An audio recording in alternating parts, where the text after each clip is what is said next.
Vamos conhecer agora outra parte importante da programação estruturada, que são as estruturas de seleção.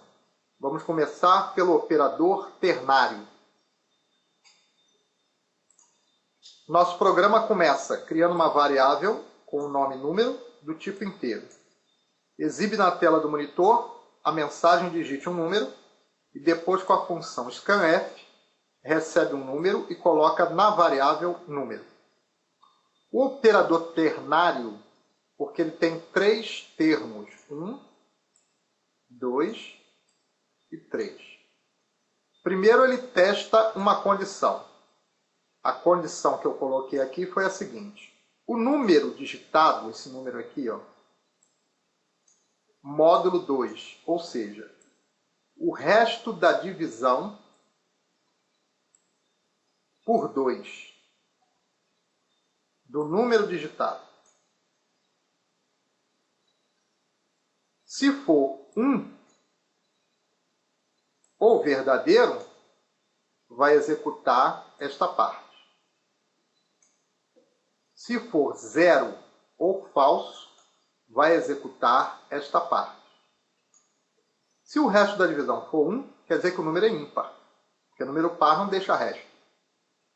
Se o resto da divisão for 0, quer dizer que o número é par, porque divisão por 2 não deixa resto.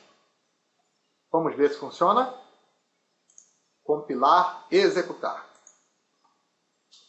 Digitar o número 13 é um número ímpar, porque o resto da divisão de 13 por 2 é 1. Compilar e executar. Número 12 é par, porque o resto da divisão de 12 por 2 é 0. Então, o operador ternário é porque tem três termos. 1, 2, 3. Primeiro você coloca o teste lógico, coloca o sinal de interrogação, coloca o que é para fazer se o resultado for verdadeiro ou 1, e o que é para fazer se o resultado for falso ou 0, separado por 2 pontos. Uma outra estrutura de seleção é a estrutura if, que é o mesmo que se. Criamos uma variável com nome número. Pedimos aqui, exibindo na tela do computador, para digitar um número entre 3 e 8. E com scanf recebemos o número digitado e colocamos na variável número. Depois perguntamos: se o número digitado for menor que 3 ou o número for maior que 8, aí ele exibe esta linha. Vamos ver se funciona. Compilar e executar. Então vou digitar o número 2.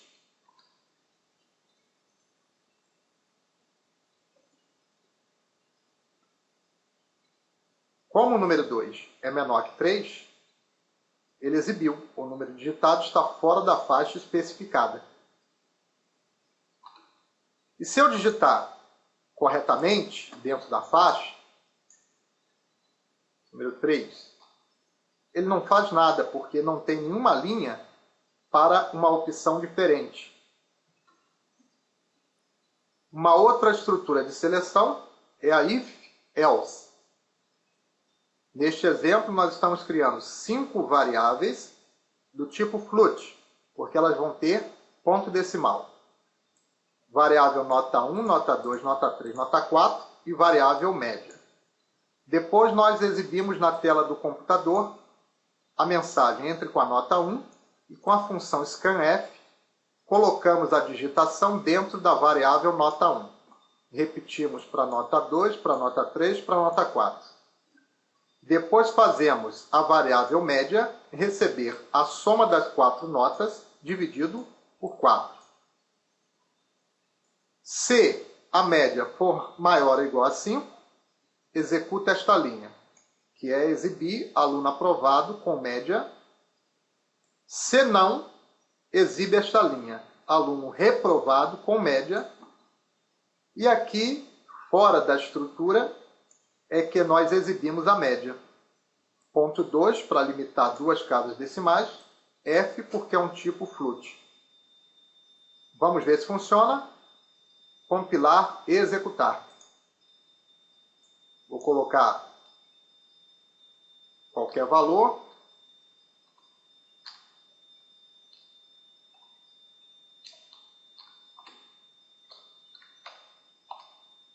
O aluno foi reprovado com média 4,75. Então a diferença é que com a estrutura if, else, eu tenho uma opção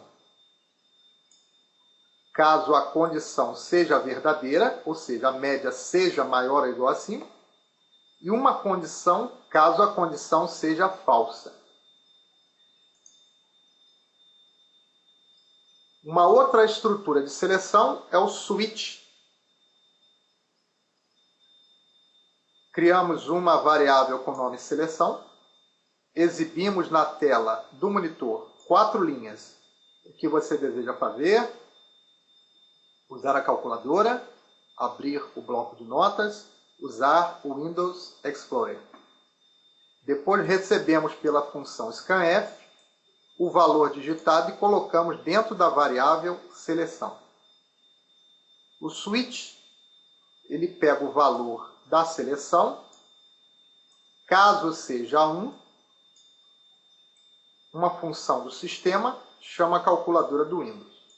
Caso seja 2, chama o bloco de notas. Caso seja 3, chama o Windows Explorer. E um default, quer dizer, caso não seja nenhum desses, exibe na tela do computador, nenhuma escolha foi feita. Vamos ver se funciona. Eu quero abrir o bloco de notas. 2.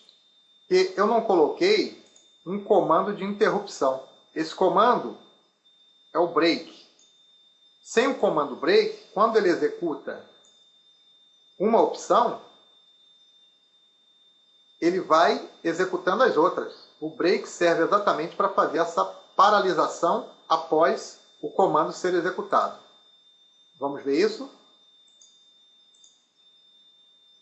Agora eu quero usar a calculadora. 1. Está aí a calculadora, fecho. Pronto. Ele interrompeu a execução após eu ter feito a minha escolha. E sem o break ele vai executar todas as opções. Esta é a função do break. O switch é muito útil para a criação de menus em seus programas. Temos também o desvio incondicional, Guto. Esse desvio ele deve ser evitado.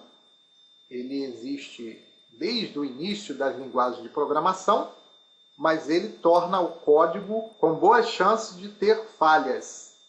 Então ele deve ser evitado.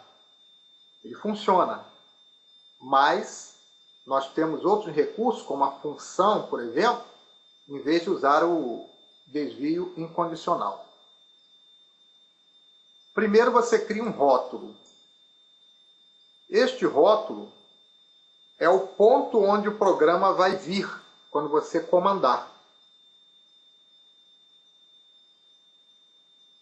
Criamos aqui, antes do rótulo, uma variável com o nome número do tipo inteiro. Criamos o rótulo de novo. Limpamos a tela do monitor, 4 linhas com a função printf, escolha qual programa deseja executar, 1, 2 e 3. Scanf recebe um número desses e coloca na variável número. Se o número digitado for maior que 3, ou o número digitado for menor que 1, faça o desvio para de novo. E o de novo está aqui. Então, se o número for maior que 3, quer dizer, o número for 4, 5, 6, ou se o número for menor que 1, quer dizer, for 0, vai para de novo. E onde é que está o de novo? Aqui. Ou seja, ele volta para o início do programa. É uma forma de evitar que o usuário digite um valor diferente do menu.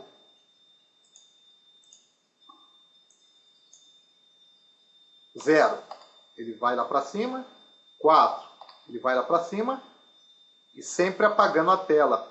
Se não apagasse a tela, esse texto apareceria várias vezes. Quando eu digitar o valor correto, ele vai executar. 2. Abriu a calculadora.